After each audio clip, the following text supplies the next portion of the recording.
And we're live. Good evening, everyone. Welcome to Bigfoot Odyssey. This is our very first Sunday conversation. We usually have Sunday encounters, but well, that static is not going to work. Let me put that. I had a pretty good conversation with our guest. But before we get into that, I'm your host, Carrie. With me, as always, in the producer's chair, Miss Daniela, and our lovely co-host for the Sunday show, Miss Jackie Iron Dogger. How are you, ladies? Doing good. Doing All good. right. Doing good. Well, our guest, John, is hasn't had an experience. What he does have is a lot of questions, and we had a pretty good conversation on the phone. And I was like, this is probably the majority of people that kind of dive into the subject have never had an experience, so they have to believe if they're gonna it comes down to belief. You actually, I call it a luxury. You actually have that luxury of either believing or not, and there are a lot of questions. And I told John, I was like, look, well, let's bring this to the show. We'll have a conversation. You ask your questions. We don't have any answers, not real ones. All we have are our own opinions and what we've experienced.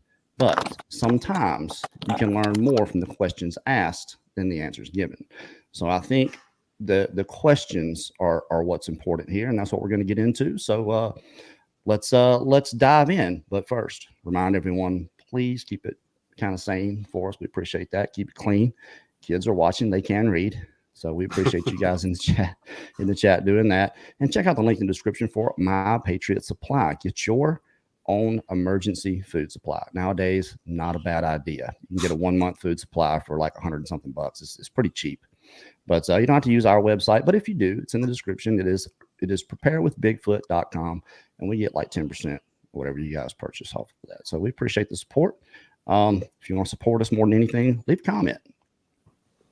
All right, so let's get into it. John, I know you've got questions, and myself and the ladies will do our best to kind of make our way through this. Okay.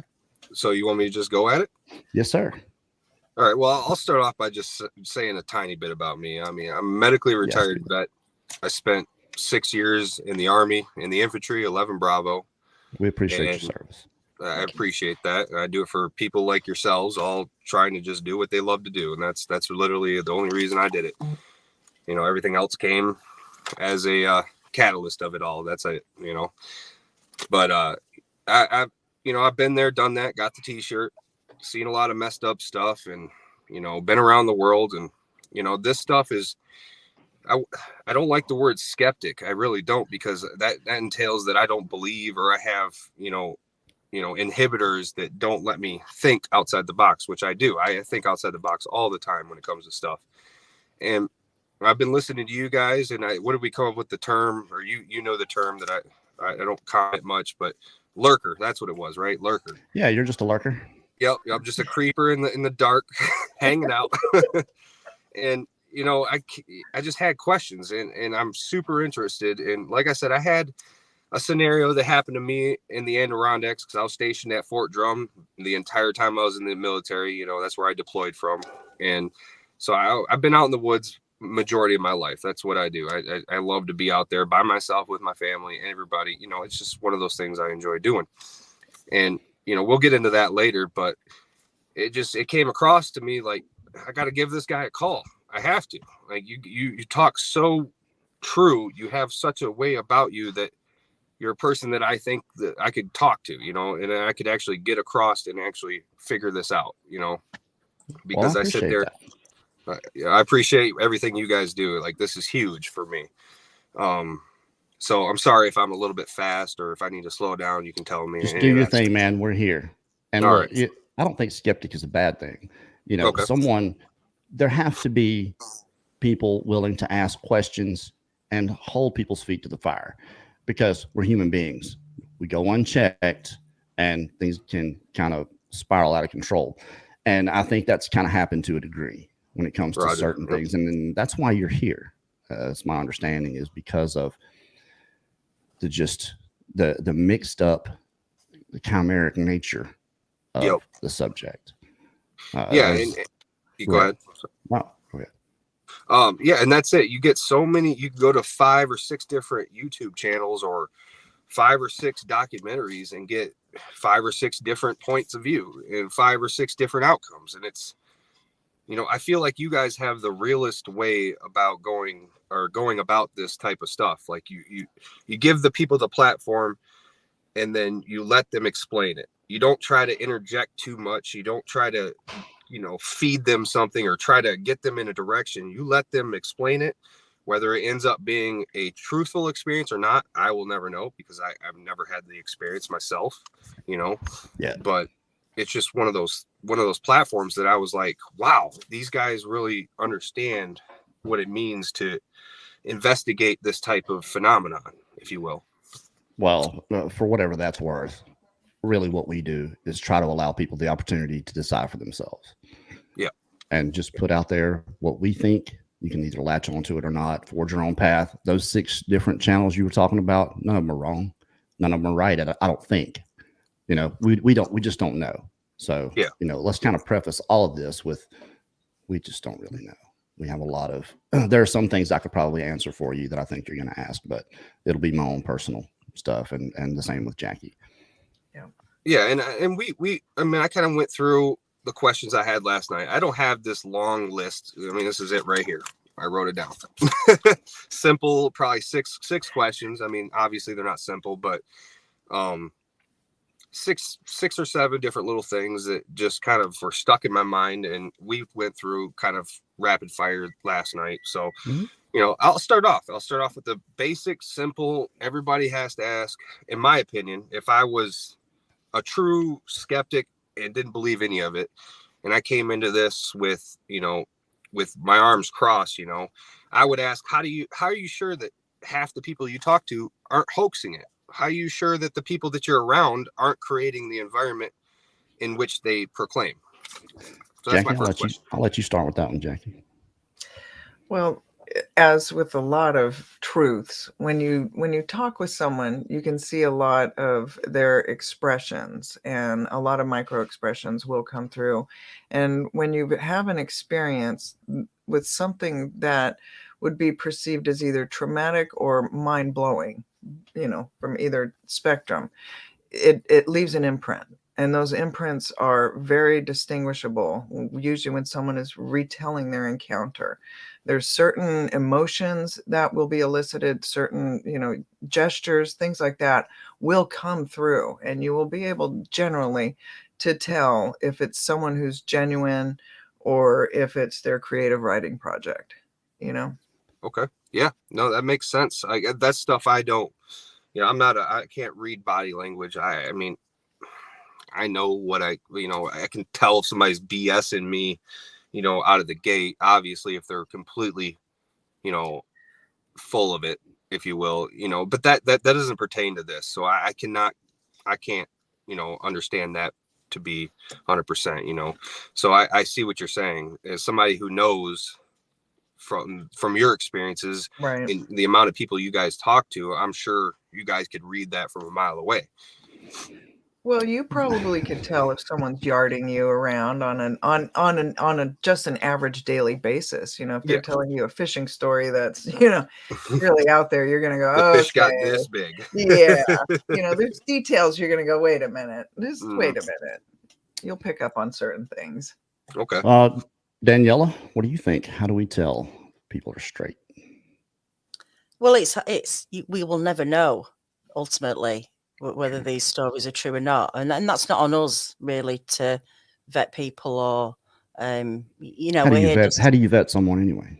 Well, it's difficult, isn't it, when we're just doing something like this, and that's why we're just we're not like Evidence Odyssey. We're the platform for people to come on and talk and share their experiences, and that's it. And who knows whether it's a Bigfoot or whatever, it's just a space for them. But like Jackie says, there's, you know, key things that happen, expressions, and, you know, for me, a man who, you know, actually cries is gonna cry. That takes something. Not many men really want to be crying on a show, and sometimes it takes them that far to do that. You know, it'll take them to that place. So there's ways of showing, and it's usually emotion.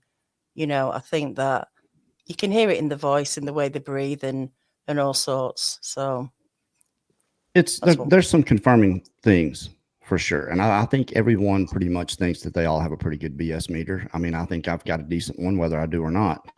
When I talk to people, it's less emotion for me and more of what they remember. If I'm getting a lot of the detail and a lot of what happened beforehand for me, then it's easier for me to get into and kind of grasp on that. But I've never talked to anyone that I thought was BSing me, whether they were or not. Just because, and it's probably a bad position for me because I've seen it. I've seen one of these things. I know they're out there. There's no way I can tell anyone else they didn't see it. No matter what they say or how they act. Now, not everyone is an actor. And sometimes when that light comes on and the camera's going, people change. They're completely different. So, there are other factors in there when it comes to talking to someone and kind of, again, it all comes down to how convincing is this person, whether it's true or not, how convincing are they? And it's the viewer. It's all up to them, whether they think, because I can tell you right now, go look at the comments of my encounter story. That's episode 5, Bigfoot Odyssey. There's probably 15 in there that are calling BS on the whole thing. So it comes down to people too, because we say this all the time. I believe this wholeheartedly. There are plenty of people that are perfectly willing to blind themselves to things they don't want to see, don't want to believe, but they'll still go look just to make sure. So you've got confirmation on both sides. You got people that are confirming what they want to believe and trying to dispel what they don't want to believe at the same time. So it's kind of how people have come into it. They come into it open. They're probably going to believe you a little bit more than if they come into it closed down and picking you apart. So it's all subjective, all of it. That's exactly why I don't really like the term skeptic, because most people just automatically assume that means I'm here to not believe at all, or I'm not here to listen. It's more I'm just coming in with I don't know the word off the top of my head, but I just have these thoughts about it that are, I would love. It's tough, man. It's hard to believe. Exactly. It is hard to believe. If you spend any amount of time in the woods, significant amount of time in the woods, you've never had any kind of experience, it's hard to understand what people are talking about. I know. Mm-hmm. The reason I know is because I would have been the exact same way. And in the moment, while it was happening, it was hard to believe. And this is why I think most people don't pull the trigger on these creatures, because you cannot be sure that that's not somebody. Mm-hmm. And that's what we talked about last night, because you don't want to be the guy who accidentally shot a person, a real person who just happened to be out there, and you're in your mind about all this, Sasquatch, Bigfoot, whatever the term you want to put on there, and you think you're going to be the guy who puts one down. And what happens if it's just somebody on the wrong side of the land, and you just your neighbor messing with you? That's the problem, is you don't know, because first, it's not supposed to exist. Exactly. Okay. And I think more times than not, people that have one of these creatures in the scope and can see it, they see this face, you can't know. It has to go through your head. This might be somebody. So when we hear, well, it was just too human for me to pull the trigger on, I think that's more the thought, is that it actually could be somebody messing with me. Okay, it's a stupid thing to do, but as things progress and go on, just like with me, by the time I made it out, I was fully convinced. There was no other thing it could have been but that, in my own mind. So everything that happened that I went through after that was a result of me truly believing in my heart that that's what I experienced. And to be honest, your experience sounds a lot like my scenario, because I won't call it an experience because I didn't see or hear a dang thing. But so before I get into that, I guess do you want me to go into my next question? I suppose. However you want to do it, man. Okay, so you kind of answered a couple of like the other ones, honestly, during that. Okay, so this one's a funny question, if you will, but like it's a real question, because you and I both, or I'm sure these ladies know just as much as I do, how do you know that these people aren't on some stuff? Like, I'm not saying they're drug addicts. I'm not saying they're any of that. They're drunks, whatever. It doesn't matter. How do you know? how do you know they weren't out of their mind, if you will, in the woods and or wherever, and they overthought things? Like, I don't know how else to answer that or ask that question. I'll start with this one, and then we'll kind of go round robin on that. This is you can't know that. Okay, someone asked me a question one time. How do you know you weren't asleep and dreaming? And I hadn't thought of that. That's actually something I didn't think about either. Okay, it made me kind of step back for a second and think. And then I was, of course, snapped back to actuality. No, I wasn't asleep. This actually happened. But the thing is, I kind of lost my train of thought there. Get me back on track, man. About how do you know if you were? How do we know? Asleep, we don't know. What I look at are Yeah. statistics. Okay, we look at statistics. What I look at are the over 15,000 reported sightings in the last 25, 27 years, and the evidence. We find the foot tracks, the hair. These things are out there. Okay, they do leave sign that they're there. So when someone says they see it, I just, like I said, I kind of tend to believe them. The thing with me was it's totally and completely situational. Yeah. Being around them so much and observing every sound, every twig. That's what made it worse for me, that I knew they were around. I was suspicious that there were people messing around, out there for years, but I never could. There was this big bug that I never could nail down. But there were other, things that happened that if I had been aware that these creatures were even possibly remotely existed around where I lived, I think I would have figured it out a long time before I did. But that's just how good they are at hiding. And as observant as we think we are, we're just not. We don't have the tools. We can buy the tools to go do it, but we don't have them. So with that, I'll pass it along to Jackie. Well, and one of the common things I like to say to usually that, or like when someone asks if they were drinking, if they, on something, you don't have all those encounters that people do use hallucinogenics come up with Sasquatch. Like, they're not seeing this being, it's not something that, if it's not showing up in bars, it's not showing up in these places where people are consuming these items. And, as someone who is very much into Carl Jung psychology and what he went through, that would have been in there. He would have definitely pulled that out of people that were experiencing those kind of things. And so that's something that I look at just logically, like, well, if people were seeing it because they were on drugs, well, then people who do drugs on the regular would be seeing them on the regular. And so that's just kind of how I kind of look at that. And that makes perfect sense, to be honest.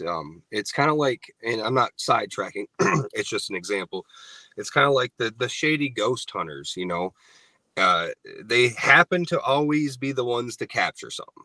They happen to always be the ones always seeing and always being about it. And it always makes me wonder. It's like, why are you so special? And that's part of it for me. And I agree with what you said there. That makes perfect sense. Like, if they were in that state of mind, the altered state of mind, if you will, whichever substance they enjoy, I mean, it doesn't matter to me. It's just whatever they would be. If that was the case, then they would be seeing them everywhere they went, right? That is kind of what it would seem like. Right. But or people who use that substance would see them. You know. Yep. The psychiatric wards would be full of people, seeing Sasquatch, and it also is, some of these accounts can I don't, if someone's seen one face to face, by how they react. Yeah. But there's also a possibility that those that have seen maybe a portion of it or something, and they're not quite sure. That's the thing. There's so many different types of encounters, and you just don't know where people are at and what they've seen. It is hard to tell. But yeah, I don't think people are off it. There's going to be that many who are off their heads on something, or drunk, or whatever. taking drugs, magic mushrooms, whatever. I don't, I've never heard of anyone seeing a Sasquatch. Yeah. Well, and to kind of like contradict my own question, if you will, if you're in a altered state of mind, whether you're completely drunk or you're completely high, whatever it is, your memory is really not that good. It's not that good. I mean, Right. The stuff that I hear the people on your guys' channel discuss in vivid detail, like you say, tear up, get emotional, or get even almost a little bit angry, if you will, because PTSD, and I know too well about PTSD. It can make you feel a certain way, and you can see it come through on these people. And Consistency as well. Consistency. Yeah. Because we don't just talk to these people once. Yeah. Who come on. Well, I spoke to them before, or you've heard them somewhere else. It's really hard to carry the same story around word for word, pretty much, or or pretty much on the word for so long without slipping up. If you're making things up or you imagine something in, when you're not too sure of things, it's not solid, is it? So I don't know. No, that makes perfect sense. Like that again. Like I can re-preface. Like these aren't chiseled in the stone questions. These are just stuff that I think of repeatedly when I'm hearing someone be truly into their story, and I just go, I just ask these questions to myself, like, how could I tell? But I don't have those answers, and I don't interview people for a living and do it all the time. So, that's just kind of where I'm at with that. Well, There's it's the probably nature a of the lot- creature. Go ahead, Jackie. Oh, sorry. I was just going to say there's probably a lot of people that have those same exact questions, like, Carrie was saying. And so this is going to be very helpful for many other people that probably aren't in the chat. They're just watching and have questions. Lurkers. And that's Lurkers, that's what I'm hoping. That's what I'm really hoping. Well, you kind of touched on something with, hoaxers, because that's a real thing. And it's the reason we can't go storming the walls with this, is because of them. But I still believe that anyone that's had any experience at all with what they believe is Sasquatch we should all look to ourselves as being someone responsible for helping, because if you've seen it, for sure, because you're sure it's out there. I think these people need to kind of buck up and come forward and help us out a little bit more.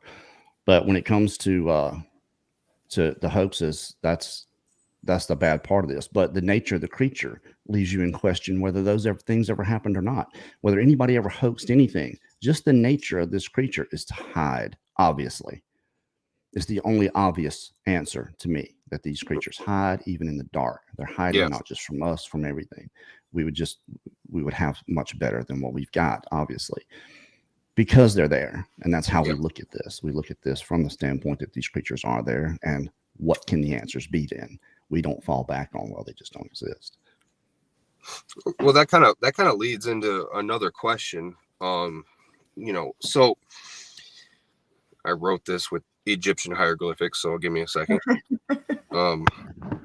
So you say hide, right? So they hide at night, they hide in the woods, they hide in bushels of trees, they do this. But then there's also stories of them tapping on windows or coming up to people and doing the whole let me see what's in there type of thing. Why do you think it's a species type of difference? Do you think it's I guess the word would be clan difference, or a group of them are different than others? Why do you think some will prefer to hide and peek around and look, from a distance, and then some would just like to get right up in your face, apparently, just get right into your stuff? It's an excellent question. It's a very good question. And I really don't know. What we do know, what I think, is that they watch us so closely. They know our notions and tendencies so well. What we've heard more than most times is once people become aware, it's game on. Then they start slapping the house. They start throwing things. When cameras go up, like if something's messing around, peeking in windows, once cameras go up, it becomes from a distance. The rocks thrown, you catching shadows, in the tree line around the house. why they do it. I think they watch us, and once they see us acting a little different, like we might be aware that they're there. There's no point in really hiding so much. Then it's more of I think maybe a game for them, possibly even the younger ones. I think it is the younger ones. If you look at what's happening with Rick Wells, and anybody that watches Rick Wells, Woodburger Farm is his channel. There's probably not a man, because I've met this man. I stayed the weekend at his house, did a documentary on him. This man has more integrity than anybody I've ever met. I mean, he's just going to do the right thing. And everything he's gone through there with those, I think they're young. I think they're the younger ones, maybe not just because they're small, just because I just think it's the younger ones that do it. The bigger ones, they don't care quite so much. The younger ones, maybe it's a rite of passage. Who knows? It would make perfect sense to me. You know, I mean, just like any kid would do. I mean, they're going to mess around and do stuff theoretically they shouldn't be doing. And the adults are the ones there to correct that, right? So learn by pushing the limits. That's all of us. Any Like human species. bears and moose, you know, when they're first out of the nest, basically away from their mom, they get into all sorts of trouble that they shouldn't get into. Yeah. And it's consistent. And you can see, like when we're in Alaska, you know, the young moose, you can tell when they're a young moose just by some of the cockiness that they have and certain things that they do. And the same with the younger bears that are just like that first year out. You can almost tell just by how they act that they're just a little bit extra tough, and they just think they're a little bit more than they really are, and end up in traffic and in neighborhoods and all over the place. And so it's probably the same thing. I would have no idea, but it would be a good guess. Okay. Yeah, and is the guy you were talking about just a minute ago, Carrie, is he the guy that lives in Oklahoma? Yeah. Okay, yeah, that's the documentary that you did that, and I wouldn't say it convinced me, but it was a super well done, like, I don't know the other word to do it other than convinced. Like, it really pushed me over the edge on like, okay, well, this is something. But now I'm kind of a lot more curious because of the footage, his authenticity, the whole deal was just wow. Like that's I picked up and moved his family. He moved away from there. Holy smokes. Yeah. A place where his parents had lived for decades. Wow. It was their property. Yeah. So yeah, absolutely. I agree. Mark Copeland. Yeah, that's the documentary I showed my wife a few days ago and was like, this is something to actually kind of just watch. You don't have to, you can laugh at me all night. I don't care. But like, this is something to at least, look at, so just one of those things. And to kind of branch off of why they would be hiding, some would be and some wouldn't be, maybe they know a little bit more. That kind of shows me that, do you think they have beyond our capability of intelligence? Do you think they're, because the conical shaped heads, the seemingly, like, what for your experience, Carrie, he knew you were there. He just knew, right? And looked at you, and you were hidden because I've heard you say it multiple times, and I know very well, you got to hide from turkeys. So it ain't, it ain't just you're out there with a freaking blaze orange vest hanging out. So do you think they can kind of sense this stuff? And again, this is woo woo, I guess, but do you think there's some psychic ability to these beings, I guess is the best word to put it? I don't see why you would want to call it woo.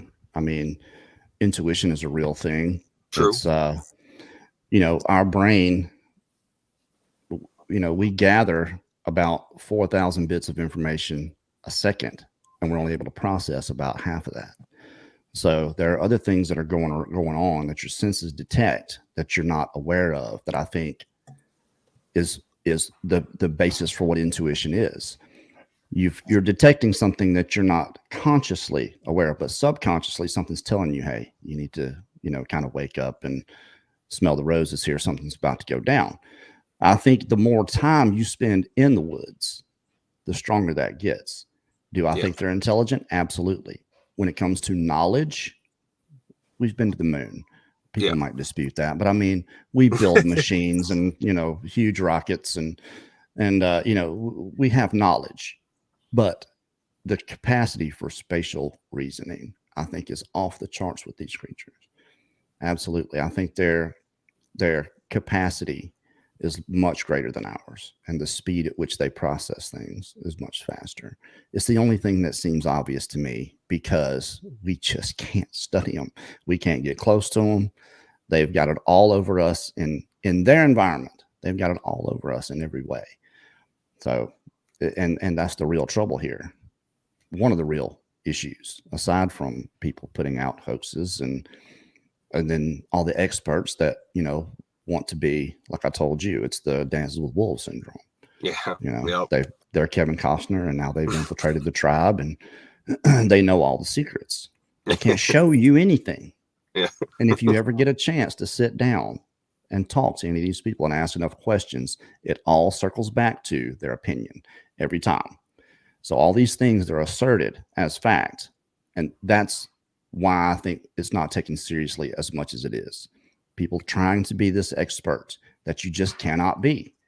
Be honest and open and transparent with what you're doing, and I think we'd go a lot further in the subject and get a lot more people paying attention, or at least them paying attention while they're in the woods, which is our only charge here. That is a game we think we can win, is awareness.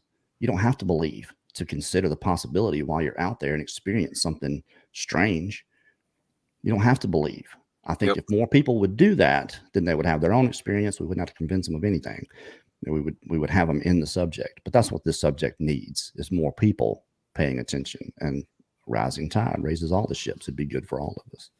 Yeah, 100% agree with that. And it's not like I promote the idea, but I do talk about this stuff. I mean, it's plenty of people that I know I talk to, they may think I'm a kook when it comes to these types of stuff or these types of things, like, but it doesn't matter. It comes up and I discuss it and I tell them my point of view and, you know, what it is and what I've seen on the internet and what I've seen from here and there, and point them in a direction for certain things. And it's not,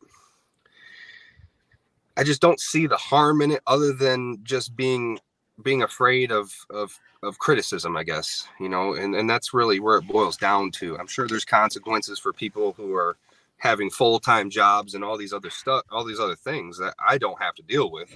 Fortunately for me, I guess, but it's just, you know, it's one of those, it's seemingly falling out of the realm of taboo anymore. It's kind of coming into the realm of current discussion, to be honest, because of so many evidentiary things that are coming out. Like it seems like it's inevitable at this point for some kind of acknowledgement, I guess is where I'm getting at. Like, I think it needs to happen to where, you know, whether we find out it's a bunch of escaped gorillas, or, you know, or we find out it's real hominids, real, you know, a different variation than ourselves, who are far more in tune to their environment than we ever will be. You know, it could be either way, and it's hard to get across to certain people who, you know. Yeah, as well as these questions. Well, why don't we have? And I would have. That's my favorite one. Is, well, I would have seen it. I would have experienced it. You know, my brother-in-laws used to do me that way. But Daniela will back this up. It's the family members that give people hell more than anyone else. The people that these people actually care about and care how they're perceived. That's what they worry about more than anything. It's not. We've had more people on here not showing their face, not giving their real name, that are more concerned with their family or their brother's business or whatever than anyone in the chat. So it's a sad truth. Yeah, it's been laughed at for so long. It's become commonplace. It's satire. It's messing with Sasquatch, you know, the beef jerky commercials and and Harry and the Hendersons, and, you know, to our experience, this is just not how these creatures behave. It's not really even how they look. Yeah, some of them may look that way. I don't know, but not to my experience. This is caveman stuff, as far as I'm concerned, with, you know, hairy bodies. And the reality is, at the moment, you know, it's much easier to help people than to find the answers for Bigfoot. I mean, we just don't have a way of having those answers, but we can be here for those who are experiencing it and try and raise awareness. And, that's the important thing is Yes. there's, so many layers to Sasquatch and people's experiences. And I keep saying it, we all want to hear the stories, but really there's someone at the end of that story who's going through something and needs support in one way or another. And even if it's just to get it off the chest, come on here and talk about it, and they will feel better. You will feel better if you start to share your story. It's having support Yeah. feels better. And I'll tell you this, what you're saying. I'll tell you this from my point of view, as a, quote unquote skeptic, I guess is where we're going to stick with, just whatever. I feel better. I'm not even gonna lie. I've been having these questions mull around my mind for more than a decade. And it took finding your channel, I don't even know, maybe a year or two ago, and just kind of slowly watching and slowly getting involved mentally with it. And then, finally just getting enough strength to be able to call. And That's just good, man. You are who we're after.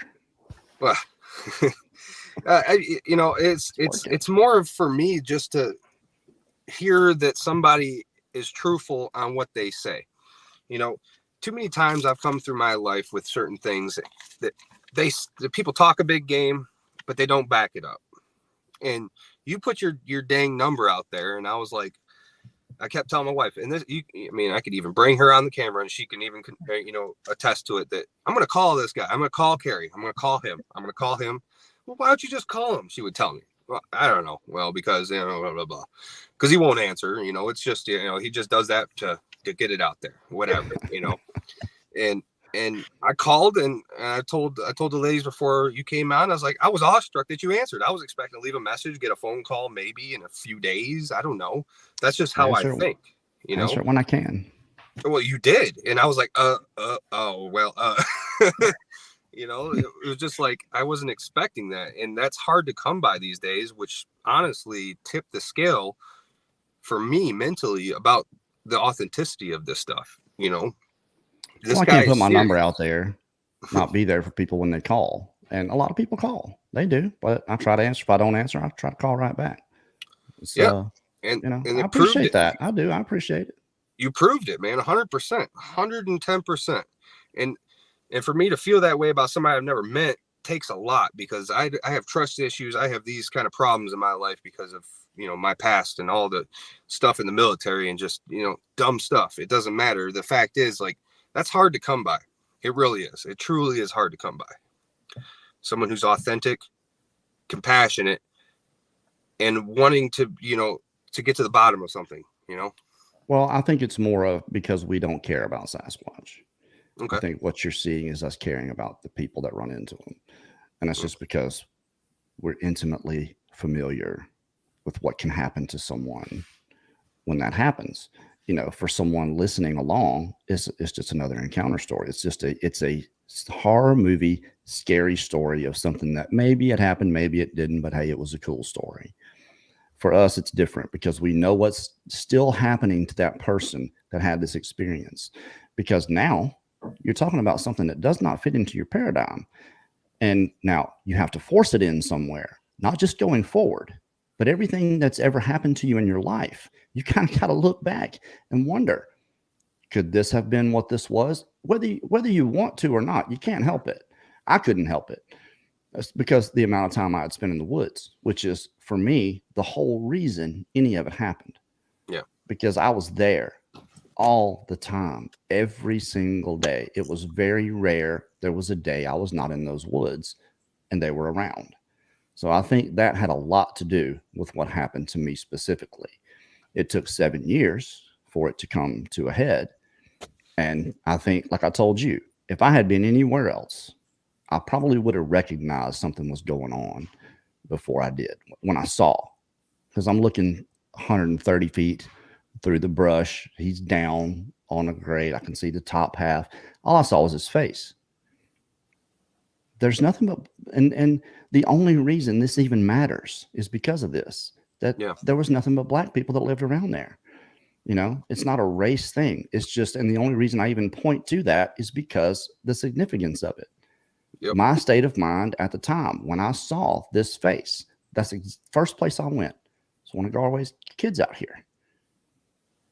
Which makes perfect sense. And there's just, you can't put a label on race or anything like that. It's just you know, if he was a abominable snowman type of look, white, and you could see it from a little bit away, you might think it's a white guy walking around. You know, it's the only reason that's significant is because of the property owners who I dealt with all the time. Great people. You know, Garway was a preacher, had been preaching for over 40 years. And had, you know, a good family situation going on out there with this property. None of them ever went out there, ever hunted. But I had also never hunted past deer season. I was out there, but I'd never gone to the extent of what I had done then because of, you know, the whole turkey situation. But seeing that and having, and it's the reason I waved at him. You know, you guys see me wave. My hand is crippled, by the way. I don't know if anybody knows that. I have a debilitation here. I can't put my hand together. So I always put my hand up and I see my pinky sticking out there. Sorry, not to get off track, but that was, I mean, what in the hell do you think he thought about that? Me waving at him? That could have been the whole reason he did what he did, because I wasn't running away then. You know, I got a good look and all I see is this thing looking, and then he's looking at me. I know he's looking at me because he's kind of snapping his head like he's looking at me. You know, so when I waved and I didn't see him anymore, but I could still hear him. He goes around the point and then he comes up, and now I'm upset at this amateur out here just messing everything up. You know, so it was anger, a lot of anger in the moment, and terror, and then anger, and then terror, because you're just not sure of what's going on until it was the voice for me. It was the sounds that were coming out of it that really made it hit home that this is what's actually happening. I cannot imagine. I literally cannot. To make fun of hands, I mean, he would laugh if he saw my hand. So, I mean, it is what it is. I got a smiley face tattooed on my hand. So, is that a tattoo, really? Yeah, oh yeah, that's real. That's fully on there. That's awesome. It's. No, I had an elbow surgery. So I got scars all over. They told me I never play the piano or anything like that. Yeah. So, I mean, that kind of goes back to so my scenario, but it also blends in with the question. Do you think, and I'm just going to ask it, do you think they have psychic abilities? Do you think they have the ability to project thoughts, feelings, and emotions into somebody to control their actions? Go ahead, Jackie, or one of y'all. Be right back. You want to go ahead, Daniela? Or? Well, I mean, I just think we can project our moods and energy in some way or form. I mean, I don't know the answer whether they're psychic or not, or whether or not they can. But people definitely pick up on something when they're out. You hear a lot of people saying they were just taking a step and something told them to not make another step, to just turn around and get out of there. Yep. Whether that's something psychic or that's just instinct, I don't know. I mean, what do you think, Jackie? Well, this is something that really intrigues me, especially with Carl Jung's psychology. He talked about like archetypes and stuff, but on a totally different like relation to that is when you can do certain things, like when you go into a room and someone's not, you can just stare at someone and inevitably they will look around, right? Like just little things like that. We can get another person to respond to us with just little things like that, you know? So maybe they have capabilities that are enhanced just because they are in tune with the energy and things like that. I don't know, but there's so many different encounters. Like the one that really hits me the hardest is Fred in Alaska. That story just is so astonishing on just so many levels. Yeah. And what really seems the most dramatic about that is hitting it square mass with a 30-06. Nothing is going to walk away from that. Right. Nothing, and I mean, that will put down a rhino. So you can't say like rhino skin, like there's something to them that we're just not able to, put all these pieces together. And that's why I really think it's important for all the data to come through, because until we hear all the data, we're going to miss a bigger picture, completely. And I think there must be something to it because people are experiencing it. And this leads into my, I guess, scenario, because that's the only way I can put it. So I'll just break it down. I won't make it too extensive because it's really not. I mean, it really isn't. And I've spent a lot of my years in the woods by myself, just going out, enjoying it, taking my dog maybe once or twice, here and there, doing my stuff with him or by myself in general. And I lived, like I said, upstate New York in the Adirondacks, big mountainous range and northeast of the country. And one specific day out of all of them, I mean, I countless days out there. And one specific day, I happened to just find a good patch of, state land, or, it was either a part of the forest. I can't remember off the top of my head. And it was off this beaten track and down this weird, 2-track road, and decided I was just going to park there and go walk around. And I'm walking around, and the woods opened up a little bit to, like, the trees weren't as dense. There wasn't a lot of undergrowth. They had obviously burned in the past to keep it from, getting too out of hand. But I just remember specifically, very, very vividly. I mean, I had my firearms on me because you don't go out there without some kind of protection. You could run into a lot of different animals out there. And, my thought wasn't Sasquatch. My thought was in case whatever could come at me. I don't want to be empty handed.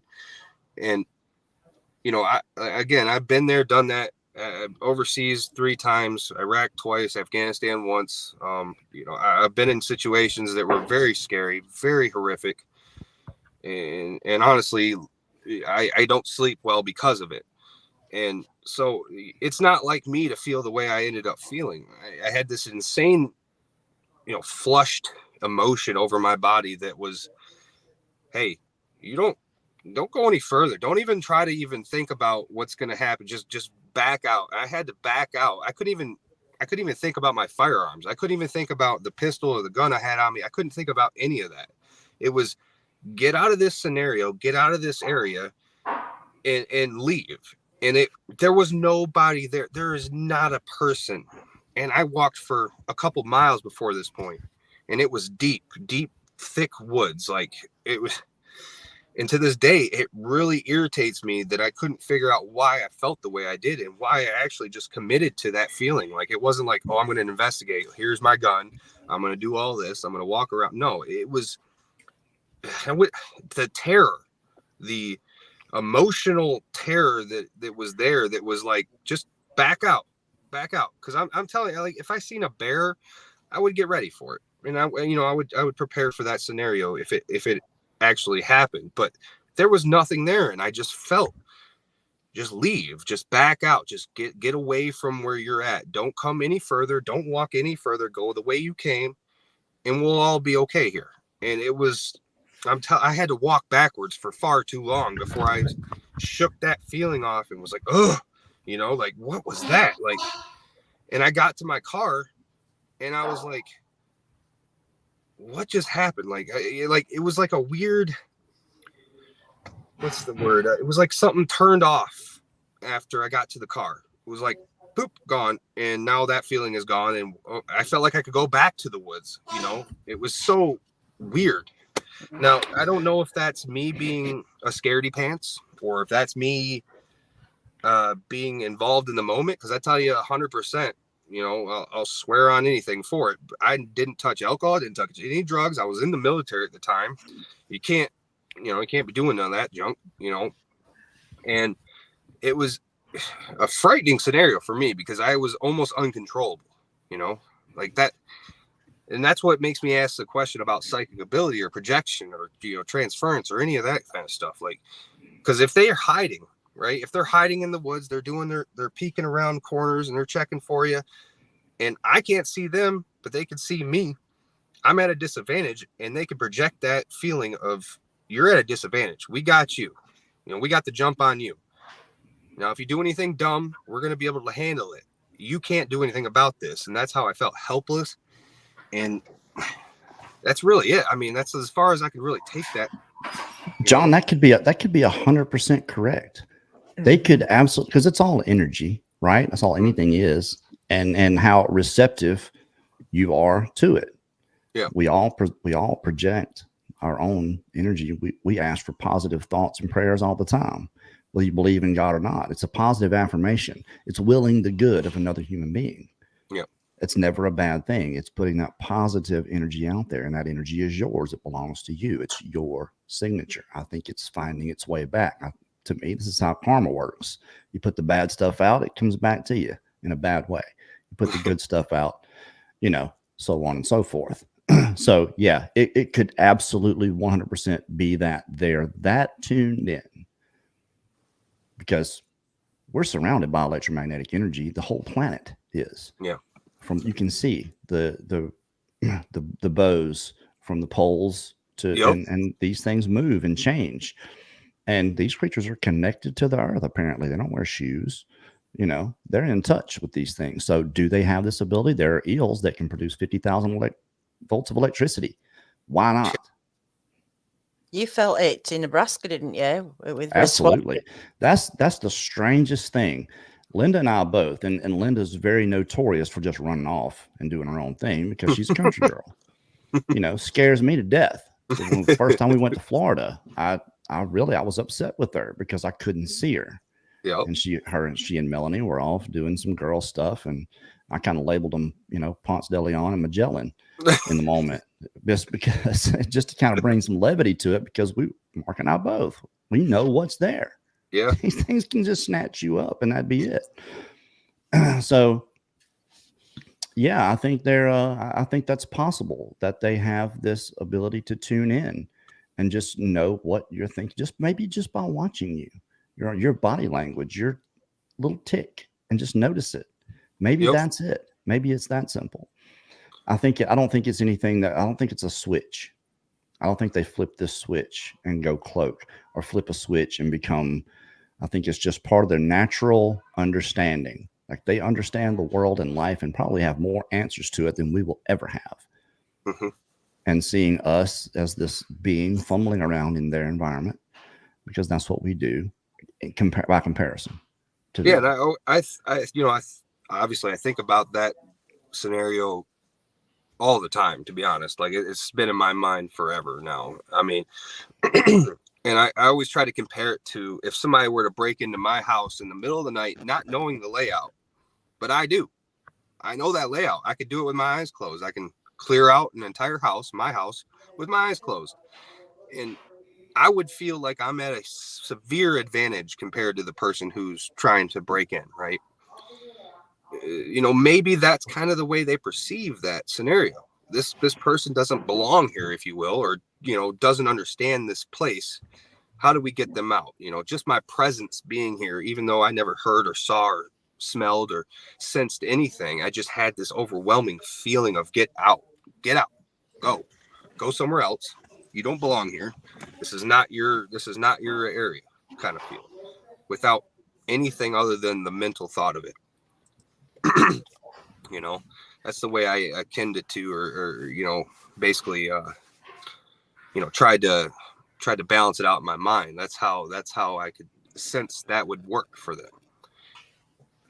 Well, it's like when I used to kayak out in Prince William Sound a lot, and I came up on this island, and I had wanted to hike this island for a while, and I kept seeing it and going, oh, one of these days I'm going to make it out there. And so I planned a whole day of it, got, paddled all the way over there, got to the island, and just stepping foot on it, every hair on my body just stood on end, and everything in my very soul was, get out of here. Mm-hmm. Everything. Like, I could not get in that kayak fast enough, and I barely even made it up on the shore, and that's not like me. Like, I'm very much into exploring, and even I think Fred even brought it up. Like, I've been charged by a sow with 2 cubs, and that kind of fear is a different fear. That fear that I was feeling on that island was a different kind of like, get out of here, like save yourself, just go. And I remember taking pictures as I was backing up, just like something's really weird, and I really want to go back and take a look at those pictures, and see what may be in there, if anything. But I just remember just being so just going, and it's, I don't feel like I'm scare easy, but I don't know. It was enough for me to go, nah, I'm good. And that's basically how I felt. I mean, that's basically it. Like, I don't scare easily. I don't. It's not me. I mean, and as I paddled, like, just rearing out of there, I noticed like that inverted tree, the trunk, and that was one of the reasons why I wanted to go to that island, because of that thing, and looking at all these different things on that island. I thought, oh gosh, that thing looks cool. But as I'm paddling away, I'm like, Mommy. John, did you had some other questions, didn't you? I think, we kind of went through the big 3. Yeah, my only other one because I rewrote what I scribbled down yesterday, but like the only other one was like, it's kind of more scenario based, I guess, on what it is. Like, if you are out there with a bunch of people, like 168, right? And I know those people, or you've at least talked to them each individually, but like, say these other channels and these other documentaries, they're out there with a whole heck of a lot of guys or girls, anybody. How do you know one of them isn't setting up a thing to happen, a situation? How do you know that, that's really it? Like, how do you know that they're not just other researchers, like knocking on wood when this guy knocks on wood? You don't. It all comes down to trust. Yeah. All of it. Okay. And usually track record. I always say the truth stands the test of time. Mm-hmm. And people with a decent track record in the subject that don't claim to know everything, that don't come up with just a bunch of conjecture and call it fact. That's kind of who I looked at when it came to the 168. So I was comfortable that whatever these guys experienced, that they would be honest about it. That's all we can do, because trust is a thing, and forgiveness is another one. Yep. And that's honestly, though, that's really all I had. I wish I had more for you guys, but didn't you have the body question though, right? Why haven't we run into one of their bodies? Was that one? Yes. So what's up with that? Like, do they take their own bodies? Do they, get rid of them? Like we kind of get rid of our own bodies. Do they bury them? Do they? This is what I say. And I say this all the time, because I look at this from the point of view that these creatures exist. So what is the answer here? Why haven't we run into their bodies? Well, you're talking about something that is self-aware, obviously. They are, and when I say self-aware, I mean like a normal animal, like your dog. You show him a mirror and he thinks it's another dog. Exactly. Okay, I think these creatures understand and have, the awareness, their, self-awareness, the ability, the free will. They have that, and is predisposed to hiding, not taught it. I think if they were taught it, they would make a lot more mistakes. It's just born in them to hide, stay away from these people. Even in the dark, these things are hiding. Something with that frame of mind, in my estimation, is not going to leave one of their dead around for us to find, just because they're busted at that point. Plus, we're talking about something that's potentially human. And for all, any other sense, these things are human. Yeah. And with human emotions and compassion for family, I don't think they're just going to let one of their dead lay there and rot. I just don't. I think they do something with them. Maybe there's even a ritual involved in it. I was looking at some Native American proverbs, and I wondered, this is as close as we have to anyone that's lived and survived in the wild are the Native Americans in this country. And they were still able to come up with proverbs that mirror any teaching you're going to get from pretty much any religion. Yeah. Now, someone that's that connected with surviving in the wild and still have this, what if these creatures are the same way? What if they've all got their own set of rules that they live by?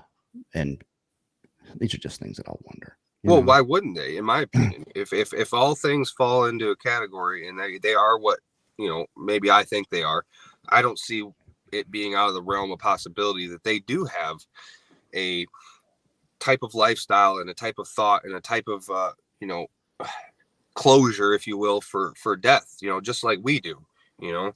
And it would be too, in my personal opinion, if they, you know, if this is all true, it would be too easy for them to be able to pick up each other and bury or get rid of or even recycle.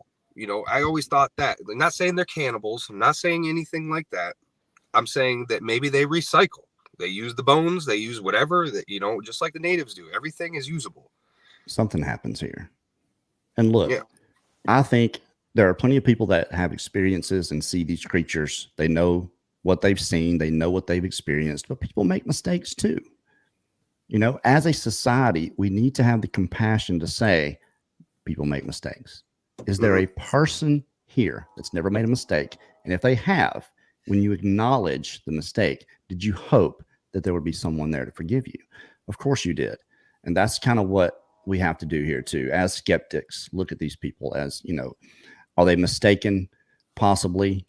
Either way, you know, if they're mistaken, we've got to be forgiving of that mistake and not ridicule them. Yeah, Absolutely. 100%. Well, cool. Hey, we made an hour out of this show. You believe it? Yeah, that's crazy. It Told went you, by man. fast for me. I told you. Hey, I We had do a it. great And, time. Definitely appreciate you coming on, John. It's been great.